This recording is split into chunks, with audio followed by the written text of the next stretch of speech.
পাচ্ছ এই দেখো আমি আইফোনের চার্জার কিনেছিলাম 2500 টাকা দিয়ে কিনেছি। দেখো চার্জারের আজকে কি অবস্থা আছে, কোন ভাগে আমার মোবাইলটা পুড়িনি। দেখো মোবাইলের লকটা আমার খুলছে না।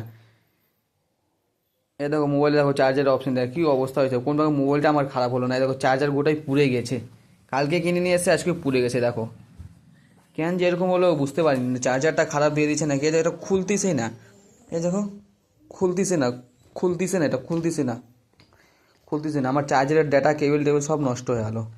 আর এত চার্জারটা হিট হয়েছে যে বলার মতো না, খুব হিট হয়ে গেছে, খুব হিট হয়ে গেছে। আইফোন এখন আইফোন আইফোন তোমরা এখন কেউ নিওটিও না, এখন যে জিনিস ফ্রড দেখাচ্ছে বাড়াচ্ছেই না এটা। অন্য কোনো যদি চার্জার হতো তাহলে দেখো এরকম করছে পড়ে যেত। দেখো আমার চার্জারটা মানে এমনভাবে পুড়ছে যে ভিতরের জিনিসের সঙ্গে ধরে নিয়েছে। এই দেখো কীভাবে ধরছে, বাড়াচ্ছেই না, বাড়াচ্ছে না, দেখো বাড়াচ্ছে না, কত জোরে জোরি করতেছে তখন। এই দেখো বাড়াচ্ছেই না, কীভাবে পুড়ছে দেখো।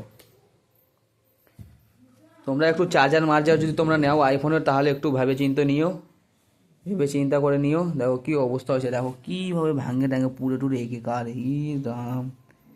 চার্জার আইফোন, আইফোন চালাবা দেখো। আইফোন নিয়েও না, অনেক রকমের ফোন আছে ওগুলো ইউজ করো, আইফোন ইউজ করো না। ভিভো ফোন ভালো ভালো বাড়াচ্ছে ওগুলো নাও, ফালতু আইফোন একবারে ফালতু।